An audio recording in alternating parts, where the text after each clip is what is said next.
सबको जय यीशु की। प्रभु यीशु क्रिस्त में प्यारे भाइयों बहनों, नवजीवन का संदेश इस शीर्षक के अंतर्गत प्रतिदिन का ईश्वर का जीवंत वचनों को सुनने के लिए, समझने के लिए, उन वचनों को ग्रहण करने के लिए और उन वचनों के अनुसार जीवन बिताने की शक्ति, सामर्थ्य, कृपा, अनुग्रह मांगते हुए एक सुंदर आदर्श क्रिस्तीय जीवन बिताने के लिए मैं आप सभी लोगों का हार्दिक स्वागत करता हूं।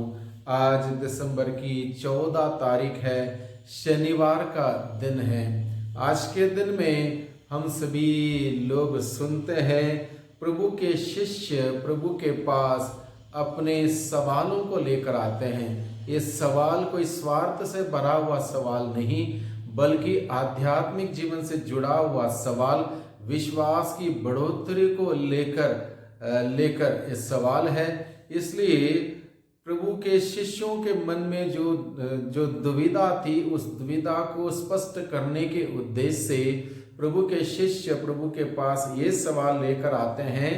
ईसा के शिष्यों ने उनसे पूछा, यानी कि सवाल किया। ईसा के शिष्यों ने ईसा से क्या सवाल किया? शास्त्री यह क्यों कहते हैं कि पहले एलियस को आना है? एक धारणा थी उस वक्त बनी हुई थी, एलियस जब आएगा उसके बाद ही संसार का मुक्तिदाता का मुक्ति विधान पूर्ण रूप से प्रकट होगा, ये धारणा थी।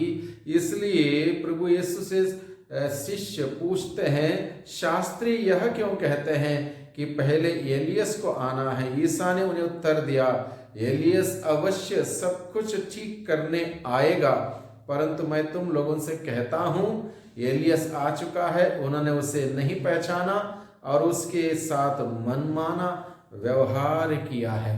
अब प्रभु यीशु मसीह का सवाल करने का तात्पर्य था उनकी दुविधा दूर करना, स्पष्ट तरीके से बात को जानना, समझना, और उसके साथ साथ उनको ये भी पता था कि यीशु के पास कोई भी सवाल लेकर हम जाएंगे, विश्वास से संबंधित, धार्मिक जीवन को लेकर संबंधित या किसी प्रकार का सवाल, प्रभु के पास हमारे सभी सवालों का उत्तर है, सटीक जवाब है। और प्रभु यीशु ने प्रभु के शिष्यों का सवाल का सटीक उत्तर दिया, उन्हें समझाया कि एलियस आ चुका है, लेकिन लोगों ने उनको ना ही जाना, ना ही पहचाना, ना ही स्वीकार किया।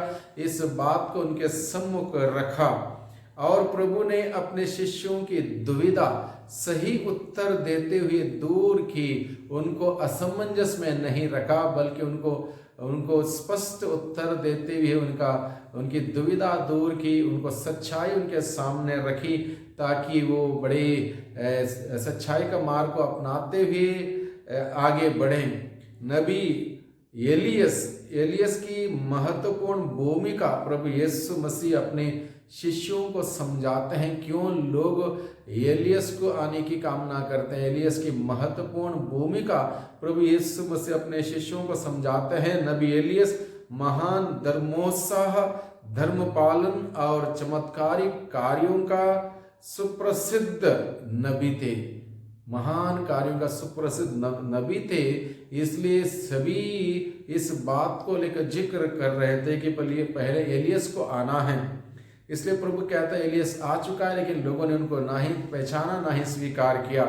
उनका आगमन का अर्थ यह था, यानी कि उस नबी का आगमन का अर्थ यह था कि ईश्वरीय प्रकोप के भड़कने से पहले उसे शांत करना, पिता और पुत्र का मेल कराना तथा इज़राइल के वंशों का पुनरुद्धार करना, ये महत्वपूर्ण जिम्मेदारी कार्य नबी एलियस की थी।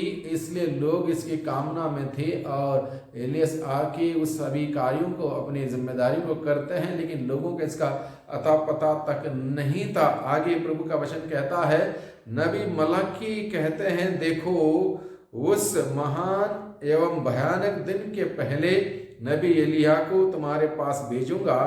मलाकी 4:5 में पढ़ते हैं, वह मेरे लिए मार्ग तैयार करेगा। यहूदियों की यही तीव्र अभिलाषा थी कि मसीह के आगमन से पहले नबी एलिया उनके लोगों का मार्ग प्रशस्त करेंगे, यानी कि नबी एलिया की भूमिका थी उसको निभाएंगे इस उम्मीद में लोग थे, लेकिन लोगों को पता नहीं कि कब एलिया आए और उन्होंने सारे कार्य कर दिए, इसका अंदाजा उनको नहीं हुआ। प्रभु अपने शिष्यों से कहते हैं कि लोगों ने ना ही एलियस को पहचाना, ना ही योहन बपतिस्ता को पहचाना, ना ही प्रभु यीशु को पहचाना, ना ही स्वीकार किया, क्योंकि उनका दिल कठोर था। उनकी दिल की कठोरता के वजह से वो सच्चाई से चूक गए, सच्चाई को सुनने में, ग्रहण करने में, अपनाने में चूक गए। उन्होंने मनमाना आचरण किया, उनका हृदय कठोर था, इसलिए वो भड़क गए, अनेक प्रकार से अनेक बातों को लेकर भटक गए।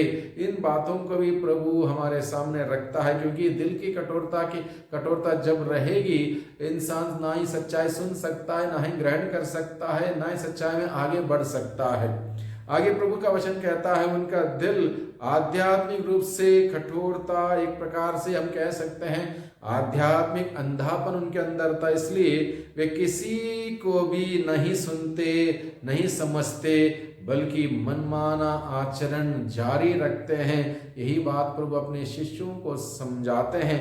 उन्होंने सभी नबियों के साथ ऐसा ही मनमाना व्यवहार किया, नबियों को अनेक प्रकार से पीड़ाएं दी, अनेक प्रकार से सताया, और वही कार्य जारी रखा प्रभु यीशु के साथ। प्रभु यीशु को भी अनेक प्रकार के कष्ट झेलने पड़े, लोगों के दिल के कठोरता के वजह से, सत्य को स्वीकार नहीं करने की वजह से, यीशु को नहीं अपनाने की वजह से, यीशु की धर्म शिक्षा ग्रहण नहीं करने की वजह से कई प्रकार की दिक्कतों का, परेशानियों का सामना प्रभु यीशु को भी करना पड़ा। यानी कि हर व्यक्ति को ये इस प्रकार की एक अवस्था में गुजरना हो सकता है। जो प्रभु का है उसके साथ विरोध किया जाएगा, उसके साथ अलग अलग प्रकार की कठिनाइयां आएंगी, तकलीफें आएंगी, चुनौतियां आएंगी। ये सब हम सबों के लिए सतर्क रहने के लिए, सावधान रहने के लिए एक चेतावनी है। हम घबराए ना, हिम्मत ना हारें, बल्कि बुलंद राहों से प्रभु की ओर अपनी दृष्टि लगा के रखते हुए आगे बढ़े। प्रभु हमारे साथ, हमारी हिम्मत बढ़ाने के लिए, साहस बढ़ाने के लिए, और हमें हमारा मार्ग प्रशस्त करने के लिए प्रभु हमारे साथ है। इस भरोसे के साथ हम आगे बढ़ें और प्रभु का कार्य करते रहें। और प्रभु हम सबों को सिखाता आज के पाठ के द्वारा समय को पहचाने आगमन के इस काल में है। हम समय को पहचाने, चारों ओर दृष्टि लगाएं और इस वक्त जो उचित है उस कार्य को करें, पश्चाताप करें। प्रभु